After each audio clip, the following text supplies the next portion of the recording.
Bab 74 Kejahilan Adelia. 3 bulan berlalu begitu saja. Perut rata dan langsing kini sudah mulai membuncit. Alvaras masih setia membenamkan wajahnya di atas perut buncit itu, menanti pergerakan bayi yang tak kunjung datang. Ziana terus tertawa geli, meskipun ini kehamilan pertamanya. Tapi ia tahu jika kandungan yang belum berusia 5 bulan tidak akan bergerak seperti yang sedang diharapkan oleh suaminya ini. Kok nggak ada sih sayang? Tanya Alvaras. Belumlah. Sedikit lagi. 7-8 bulan baru kerasa banget gerakannya. Jawab Yana masih dengan senyum bahagia. Alvaras tidak beranjak dari tempat ternyamannya. Ia memeluk pinggang Yana dan tetap membenamkan wajahnya di sana. Kamu nggak mau mandi dulu? Tanya Yana sambil mengusap lembut punggung Alvaras yang masih berbalut kemeja kerja. Nanti aja. Aku mau tidur sama dia dulu. Pinjam sebentar gak apa-apa kan? Tanya Alvaras. Yana tidak lagi menjawab. Ia membiarkan kepala Alvaras tetap berada di atas pangkuan, sambil mengusap lembut kepala suaminya itu. Tanya lentiknya masih terus mengusap lembut kepala Alvaras yang ada di atas pangkuannya, sambil menikmati kebahagiaan yang mengisi seluruh rongga dadanya. Berulang kali ia mengingatkan hatinya untuk jangan berlebihan. Namun, tetap saja ia terus menikmati rasa yang begitu membuncah di dalam hatinya. Dengkuran halus terdengar dari bibir yang berada tepat di depan perutnya. Yana ingin beranjak. Namun, tangan yang menahan tubuhnya semakin memeluknya erat. Senyum kembali terlihat di sudut bibirnya. Jangan buat aku terlalu cinta. Ucapnya pelan sambil menarik nafasnya dalam-dalam. Aku sungguh takut kembali terluka lebih dalam dari yang kemarin. Lirihnya lagi. Dengan perlahan ia memindahkan kepala Alvaras ke atas bantal yang ada di ranjang. Lalu menatap wajah tampan yang sedang ia telusuri dengan jemarinya itu. Dengan begitu lekat. Aku sungguh mencintaimu Al. Ucapnya lagi. Aku juga. Alvaras segera menarik kembali tubuh Yana. Lalu memeluknya dengan sangat erat. Dari tadi ngomong terus. Kan aku jadi gak bisa tidur. Dan malah baper. Sambung Alvaras. Matanya masih tertutup rapat. Namun pelukannya di tubuh Yana semakin erat. Yana pun ikut membenamkan wajahnya di dada bidang Alvaras. Menikmati wangi maskulin yang selalu ia rindukan saat mentari mulai beranjak. Karena ia hanya akan sendirian di rumah. Sedangkan Alvaras akan pergi ke kantor. Jangan tinggalkan aku ya Al. Ucap Yana. Tentu saja. Sekalipun kamu ingin pergi aku tidak akan pernah mengizinkannya. Jawab Alvaras. Temani aku mandi. Ajaknya dengan wajah yang selalu membuat Yana ketakutan. Enggak. Kamu pasti akan aneh-aneh. Kamu mandi sana. Aku akan siapin pakaian ganti untukmu. Jawab Yana. Al jangan maksa dong. Protesnya lagi saat tubuhnya sudah berada di dalam gendongan Alvaras dan bersiap membawanya menuju kamar mandi. Berendam di bathtub sepertinya menyenangkan. Alvaras tersenyum jahil. Hanya berendam ya. Jangan lebih. Ucap Yana memastikan. Enggak janji. Dan akhirnya. Berendam plus-plus pun dimulai. Dan entah kapan berakhir saya pun tak tahu. Begitulah yang ada di dalam pikiran autor saat ini. Karena sejujurnya sudah kehabisan materi. Tertawa mengenaskan ala Nara. Asteris asteris asteris asteris. Kamu jangan dekat-dekat aku. Bau tubuhmu bikin aku mual, keluar. Teriak Adelia sambil memuntahkan seluruh stok makanan yang masih tersisa di dalam perutnya. Keluar sana, bentak Regina sambil memukul keras lengan putranya. Ma, Geral masih memohon agar bisa tetap berada di samping istri kecilnya itu. Mama bilang keluar. Wanita parubaya itu kembali berkonsentrasi mengusap sambil memberikan pijitan-pijitan lembut di punggung menantunya. Ma dada Adel perih banget. Keluh Adelia. Wanita itu terduduk lemas di atas lantai. Apa hamil memang menyiksa seperti ini ma? Hui hui. Muntahan sudah kembali mengisi kloset yang ada di dalam kamarnya. Regina hanya menatap menantunya dengan prihatin. Sudah hampir 2 bulan ini Adelia tersiksa seperti ini. Namun, tidak ada yang bisa ia lakukan karena ini memang hal yang biasa dialami oleh ibu hamil di awal kehamilan. Geral aku mau pindah ke ranjang. Teriak Adelia dari dalam kamar mandi. Wanita yang sedang hamil itu menutup hidungnya rapat-rapat sebelum suaminya masuk dan membawa tubuhnya menuju ranjang. Gerald membawa tubuh Adelia dengan hati-hati menuju ranjang mereka. Meskipun kesal karena melihat Adelia yang tidak ingin dekat dengannya, tapi ia tetap berusaha sabar. Regina sudah melangkah keluar dari dalam kamar, dan membiarkan putranya yang akan mengurus menantunya. Sayang, jangan seperti ini dong. Nggak enak kalau gak bisa dekat-dekat kamu. Aku kan kangen banget sayang. Mohon, Gerald frustasi. Tapi ini bukan mau aku. Yang mau anak kamu loh. Mana bisa aku tolak. Kamu tidak lihat aku muntah-muntah tadi. Adelia masih menutup hidungnya agar tidak dapat menghirup wangi tubuh suaminya yang 3 bulan lalu sangat ia sukai itu. Tidur sana. Nanti kalau aku pengen peluk baru aku bangunin. Perintahnya sambil menunjuk sofa yang sudah 2 bulan ini menjadi tempat tidur suaminya. Sayang, aku mau tidur sambil peluk. Gerald masih membujuk. Tapi anak kamu masih belum mau. Tunggu dia tidur dulu. Nanti aku beritahu deh. Ayo sana. Sakit nih hidung aku dipencet terus. Ujar Adelia masih terus menekan hidungnya agar aroma tubuh suaminya tidak masuk ke dalam indera penciumannya itu. Meskipun kesal, Gerald tetap beranjak dari atas ranjang, lalu melangkah menuju sofa.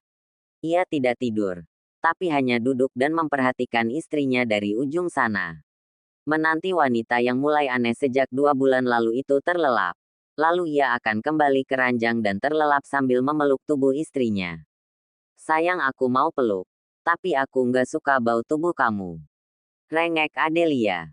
Lalu bagaimana? Tanya Gerald. Mana aku tahu. Pikir dong gimana caranya. Aku pengen dipeluk nih. Atau carikan laki-laki lain aja yang bisa dipeluk. Ujar Adelia memberi saran dengan wajah tanpa merasa bersalah dari atas ranjang. Coba aja kamu peluk laki-laki lain. Akan aku mutilasi laki-laki itu lalu kubuang di dalam kloset seperti muntahan kamu. Ngeri banget sih ngomongnya. Sini aku mau peluk. Pinta Adelia. Biasakan hidungmu itu. Aku mau tidur sama kamu mulai malam ini. Kesal Gerald. Ia lantas melangkah menuju ranjang. Lalu menangkap tubuh istrinya dan membawanya ke dalam dekapan. Enak aja. Punya istri kok gak bisa dipeluk. Minta laki-laki lain pula. Gerald terus menggerutu kesal. Aku susah bernafas. Ya udah gak usah ditutupin. Nanti muntah lagi. Enggak. Dicoba aja dulu. Hue. Muntahan keluar hingga mengotori piyama yang melekat di tubuh suaminya. Tuh kan aku bilang apa. Kamu sih. Gerald menatap nanar cairan yang sudah mengotori baju dan ranjang tempat dirinya berbaring. Nara meremas tangannya kuat. Ketukan palu hakim dengan vonis seumur hidup. Sungguh sudah sangat keterlaluan. Di kejadian itu ia tidak sampai melukai Yana. Dan bahkan ia pun ikut terluka karena ulah Adelia. Namun, sepertinya tidak ada satu orang pun yang bersedia membantunya membela diri. Dia akan membusuk di penjara. Sementara orang-orang itu akan menikmati bahagia di atas penderitaannya. Beberapa orang dengan setelan jas mahal datang mendekati Nara. Senyum semirik di wajah laki-laki yang begitu mirip dengan wajahnya terlihat begitu menjijikan. Selamat menikmati kehidupan baru adikku tersayang. Ledek lelaki itu. Nara tersenyum. Terima kasih. Apa ini perpisahan? Tanya Nara. Sepertinya begitu. Agar aku dan mama bisa menikmati hidup dengan tenang tanpa bayangan wanita murahan seperti dirimu. Ujar lelaki itu dingin. Aku lupa kak. Flash disk saat papa kamu mencicipi ibuku masih tersimpan rapi loh di brankas aku. Video dengan durasi yang begitu panjang. 48 jam dan kira-kira gimana jika musuh kalian menemukan flash disk itu? Oh tidak. Mungkin lebih baik aku meminta seseorang untuk mempublikasikan ke media. Yana bercerita dengan ekspresi berpikir. Brengsek. Beberapa orang berjas langsung menahan atasan mereka yang ingin menyakiti wanita gila di hadapan mereka. Nara tertawa. Lalu wajahnya kembali dingin. Benar-benar seorang aktris yang profesional. Aku punya banyak uang. Tapi kamu menuduh seolah-olah aku ingin merampas harta kalian. Aku bahkan bisa memberi seluruh uangku padamu jika kamu mau. Ujar Nara. Bersiaplah.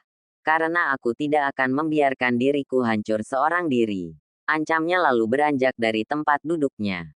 Apa yang kau inginkan? Tanya lelaki itu. Jika ingin keluar dari tempat ini, itu tidak akan pernah bisa. Sambung lelaki itu lagi. Nara tersenyum licik. Ia tidak jadi melangkah. Dan hanya berdiri di depan laki-laki yang sudah takluk di hadapannya. Aku tidak pernah berniat keluar dari sini. 2 bulan lagi datang dan temui aku di sini. Ujar Nara. Lalu melanjutkan langkahnya menuju sel tahanan. Saat melewati orang-orang yang ada di ruangan sidang, Nara tersenyum saat mendapati seseorang yang masih bertahta di hatinya. Juga ikut hadir di sidang putusan hari ini. Senyum manis di wajahnya kembali berganti wajah penuh kebencian. Saat lelaki yang ia berikan senyum termanisnya sama sekali tidak membalasnya. Jika bukan aku, maka tidak ada yang bisa benar-benar membuatmu bahagia. Jika ada, maka akan kupastikan itu akan menghilang dari hidupmu. Nara bergumam sambil melangkah menuju ruangan gelap yang akan menjadi tempat tinggalnya. Tidak hanya sementara tapi seumur hidupnya. Alvaras melangkah keluar dari ruang pengadilan. Hari ini ia datang. Bukan untuk melihat Nara. Tapi ia ingin memastikan jika hidupnya dan Yana akan tenang setelah ini. Hukuman seumur hidup jauh lebih baik. Setidaknya Nara masih diberi kesempatan untuk merenungi segala kesalahan. Asteris asteris asteris. Mobil mewah miliknya mulai melaju di jalanan menuju perusahaan. Ada banyak pekerjaan yang harus ia selesaikan sebelum wanita kesayangannya akan merengek dan memintanya untuk pulang. Saat mobilnya sudah terparkir di depan gedung perusahaan, ia bergegas keluar dari dalam mobil itu dan masuk ke dalam bangunan dengan puluhan lantai di hadapannya. Ada Mbak Yana di dalam, ucap Mia. Langkah Alvaras terhenti, menatap sekretarisnya sebentar. Mbak Yana sudah menunggu sejak 1 jam yang lalu, ujar Mia lagi. Mati aku. Alvaras mempercepat langkahnya.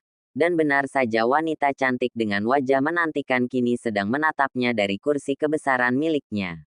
Dari mana? Tanya Yana. Alvaras tersenyum. Ia melangkah menuju Yana sambil tersenyum.